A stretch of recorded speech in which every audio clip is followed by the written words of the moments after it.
Thank you very much. Thank you, everyone. I only have about 10 to 15 minutes before I go to lunch, but I wanted to say a few words. I was invited here at the last minute. My friend Jim Young here invited me, and thanks for having me. I want to say a few words and show just a very few clips. Project Veritas, I wanted to say that we did it. And the media in this country, as Bill Whittle said last night, is now discredited. It's dead. And we have killed it.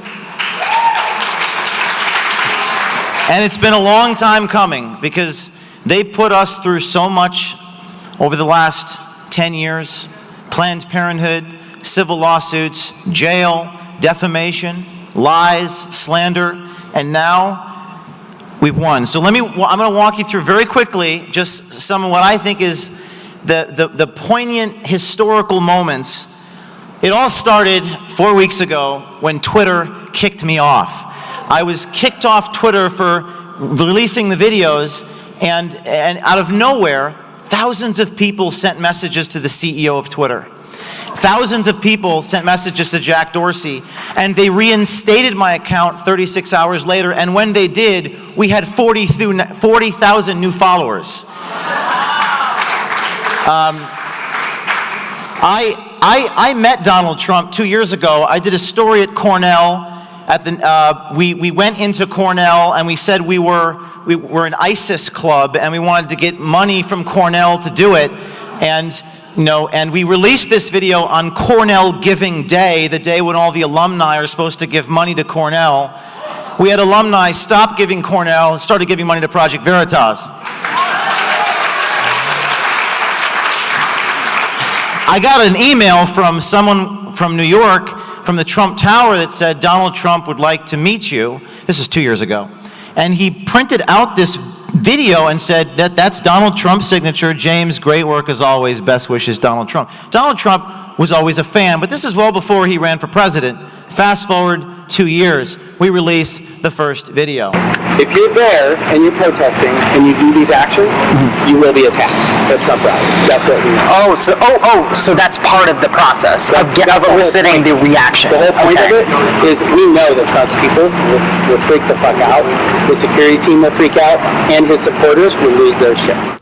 So it turns out, sorry for the language, but this is your taxpayer dollars hard at work.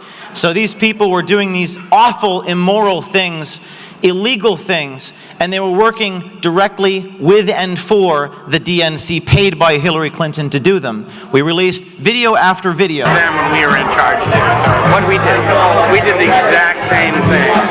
Only we manipulated the vote with money and action, not with laws.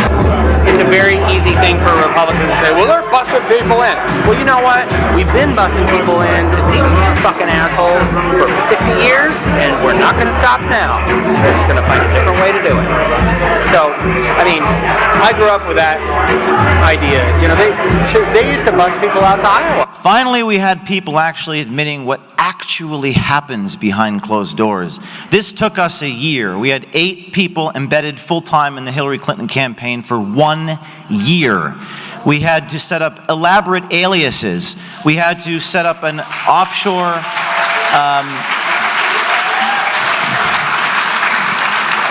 we created an offshore account and wire transferred $20,000 in real money to this guy. We had exotic sports cars. We had private planes that were lended to me so that I could convince these guys that we were big money people. And finally, we got them to confess that it was in fact Hillary Clinton's idea to dress people up in these ridiculous costumes to get punched in the face. In the end, it was the candidate, Hillary Clinton, the future president of the United States, who wanted ducks on the ground. So by God, we will give ducks on the ground. So it's, wow. Don't repeat that to anybody. Yeah, don't repeat that to anybody. Just say it right into my... Could you just say that the way you just said it, right into my button camera? That man is not some low-level guy, some Acorn employee. That man is married to a United States congresswoman, is best friends with Obama, was a community organizer with Obama, and resigned right after this video came out. These videos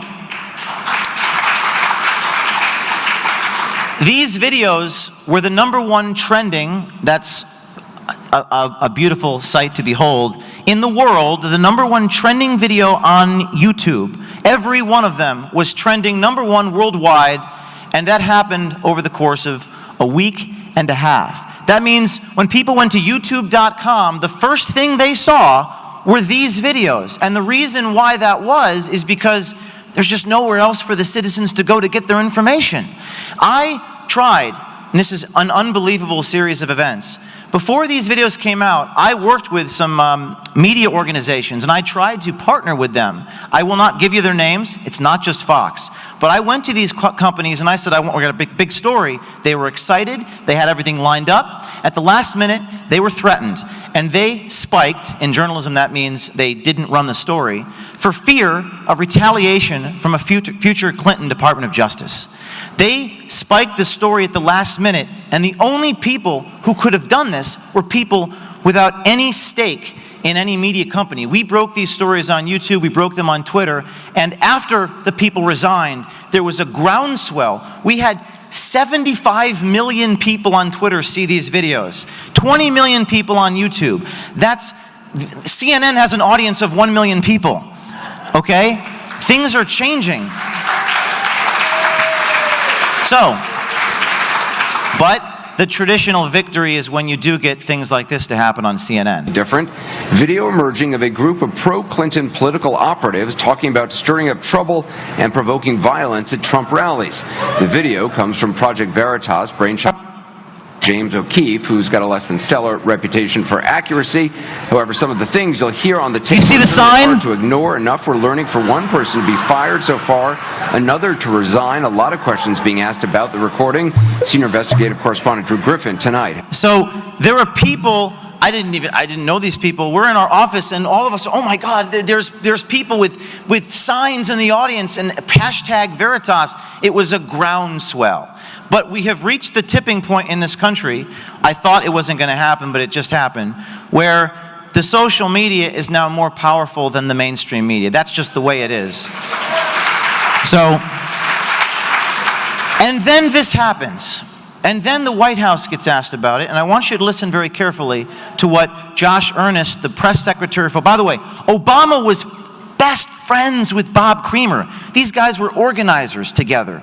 And Creamer met with Obama 47 times, according to public records. It's a matter of public record. And of course, they asked him about it. The Project Veritas videos that have been making the rounds of late. Does the White House have any reaction to the dismissal or the severance of 2 veteran Democratic operatives after the release of the latest Project Veritas videos? In particular, I want to draw your attention to Robert Creamer, a convicted felon who visited the White House, according to reports, 342 times, also met personally with the president some 47 times, the most recent occasion being in June of this year. Well, I've been asked about videos that have come from this outlet in the past, and in each time I've tried to urge people to take those reports not at face value, and not just with a grain of salt, but maybe even a whole package of salt, because despite what the name might suggest, these videos have not often revealed the truth. Now, you know and I know that a few minutes later when Josh Earnest went behind the curtain part of the stage, he goes, damn it, we got to cover that up somehow. And it's that moment when Josh Earnest walks away and tells the truth. That's what Veritas wants to reveal. People are fed up. They're fed up with watching people go on stage and lie over and over again.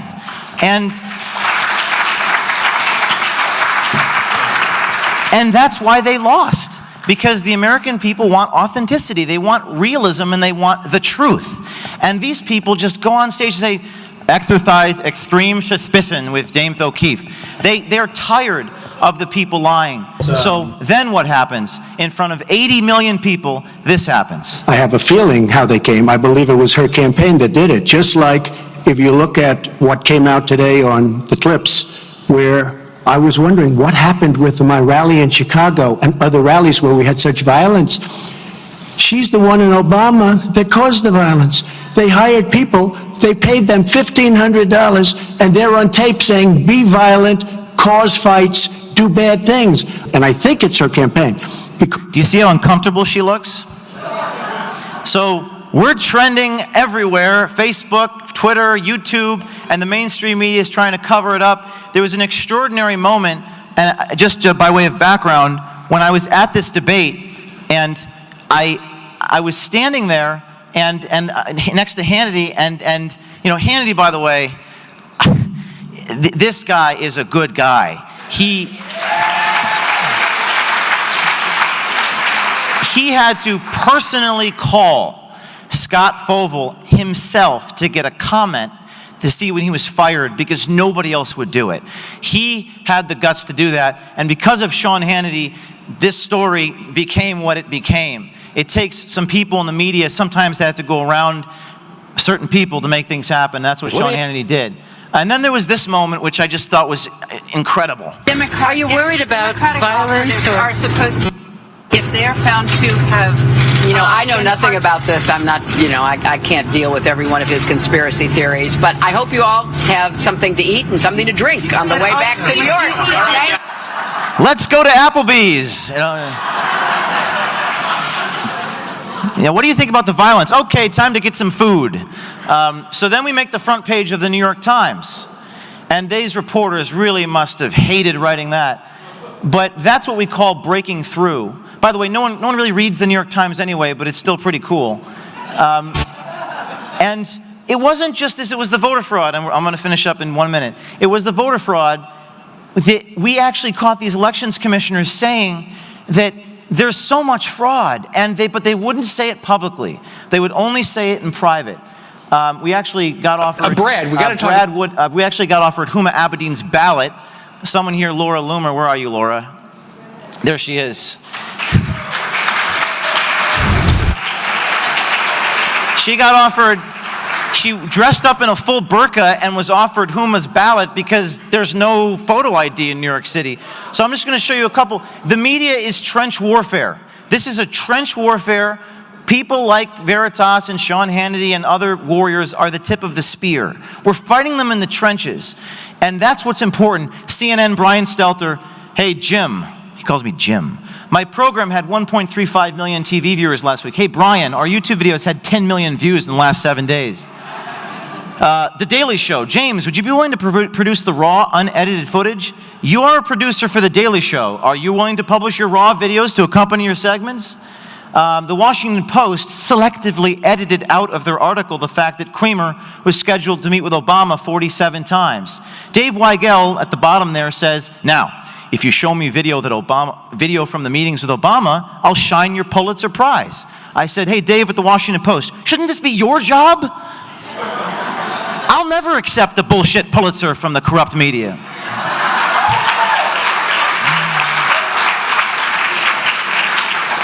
And then, of course, after the election, you had all these journalists, so smug, so smug. Oh, Trump is a media failure? Oh, shut up. And I said to Politico, I will never shut up. Your organization, Politico, censored and attempted to discredit many contrary sources of information, one of the many reasons why the media failed. And then there was, this is the most amazing thing, how journalists can protect themselves from a hostile Trump administration. Where were you when the California Attorney General raided the home of my colleague David Daleiden after the Planned Parenthood videos? Where were you when they put me in jail and destroyed my evidence? Where were you where were the stirring First Amendment op-eds when they tried to shut down citizen journalists who had to overcome your firewall to get to the truth? These people are such corrupt scum. But the good news is they lost.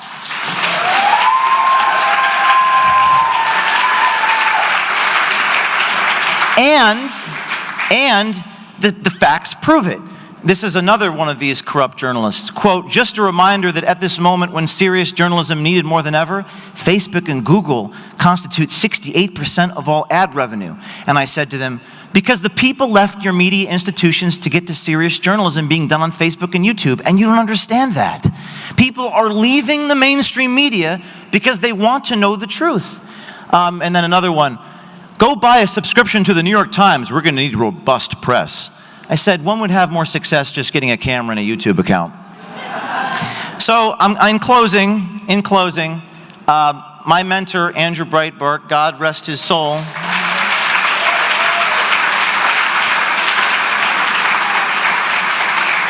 You can really fight and defeat the mainstream media at their own game. There's a sort of performance art to it. Project Veritas is a 501c3 nonprofit organization. We're tax exempt.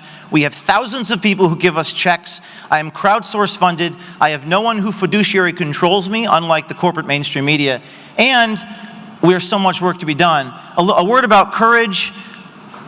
Do you fear for your life? All these things. I don't want to address that. But I will say that there's physical and there's moral courage. And people go to Washington and they become corrupted. But what I've learned is that you can play the media, you can defeat the media, and you can get the media to react. You can get the media to react to your narrative, but we got to focus on the truth. And we have to have both physical and moral courage. We need people in this country who are going to fight for something greater than themselves, but the politicians are never going to do it.